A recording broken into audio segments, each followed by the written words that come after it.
I'm very interested in how the site of the exhibition could be a useful site and could be a place for coming up with solutions to social need. I think the project was fantastic as a way of reminding you to be conscious of different audiences and to think about how the people who come to see an exhibition that I've done collaborate and participate in it. I think it's one of those projects that potentially it's going to be in my mind for years and years.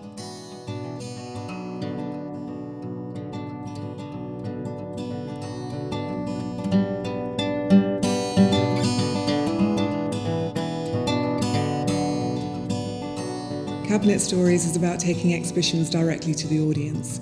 There is one cabinet, which is the traditional form of museum display, and there are 7 curators participating in the project. Each curator has developed a display put within the cabinet for 1 week. The curator then comes in and leads a workshop or a talk with the audience. My exhibition was titled Unfolding Fashion. I've been curating at the Fan Museum, which is a particularly niche arts organisation, for nearly 6 years, to get an opportunity to work, in fact, in a totally different manner with audiences who might never necessarily come to the museum.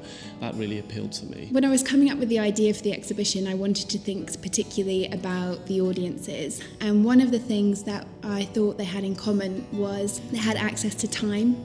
And in those particular communities, time could somehow have negative impacts, so things like boredom or apathy or isolation. And I wanted to think about how time could be changed into a positive asset. And that's when I started thinking about laborious or time-consuming crafts. I feel quite strongly that museums can offer transformative experiences. It's somewhere we can go unlike anywhere else that perhaps makes us stop and think what it means to be human. One of the main aims of the project was to work with groups and communities who may not be regularly accessing museums, may never have been to a museum before, or may be at a point in their life where they're not able to access museums. I was very aware that the Prism workshop was going to take me out of my comfort zone, and it was certainly the workshop that was the most challenging for me. I found it quite upsetting.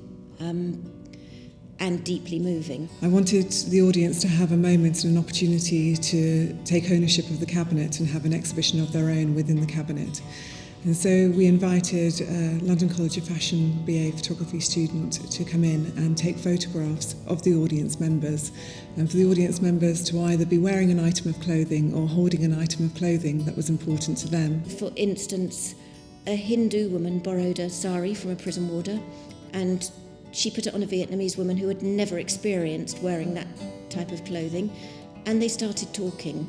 And it was perhaps a sort of conversation external to prison that they might otherwise not have had. We felt that working with older people who were living in a care home would be an ideal group of people to work with, firstly because it was likely that they wouldn't be able to regularly go out and regularly access museums and exhibitions, but also that we felt it would be interesting to explore ideas of clothing and memory. There is a really memorable moment from the workshop at the Home for Older People. I was talking to a guy there who had had a career as a textile designer and a textile colourist and had worked in incredibly complex technical and industrial fields. It really clearly made a connection. I've been interested in fashion from being a small boy. One I found really interesting was the fellow that had his anoraks. Found that very interesting. And that marvellous dress. They said that she couldn't do it any longer. A very, very, very fine detail that somebody had made on one of the dresses. It was marvellous. I was looking forward to the course because my mother was a dressmaker. So I was quite involved in fashion right from a small girl.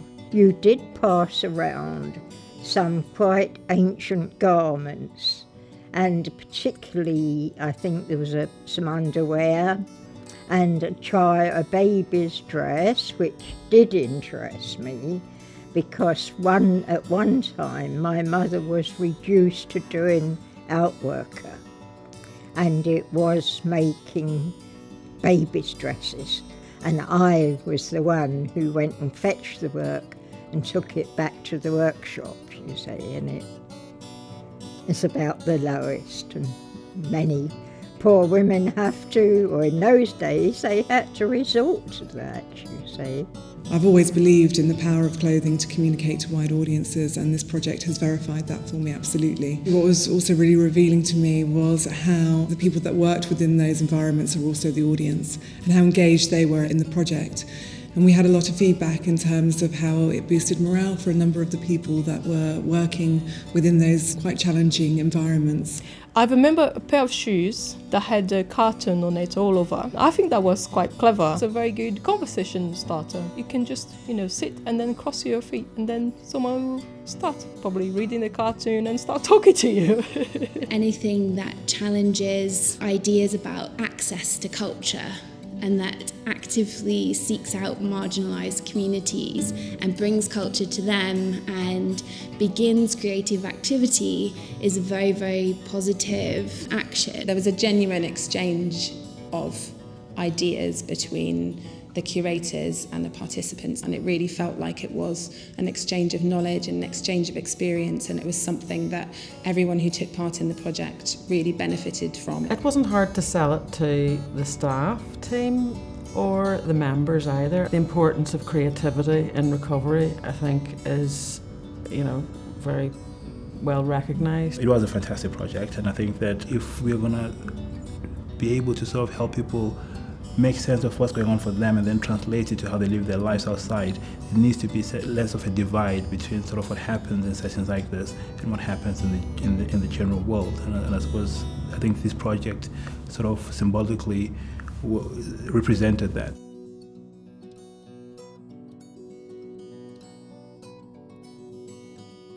From a curatorial perspective, having an exhibition within a charity shop, Emmaus, has been a fantastic experience in terms of the playful workshops that we can develop, working on styling workshops, working with the stock within the shop, developing workshops around the idea of repair and sustainability. It's a bit like being a kid in a sweetie shop. There are an infinite number of workshop proposals that we could develop and different audiences with whom we can engage.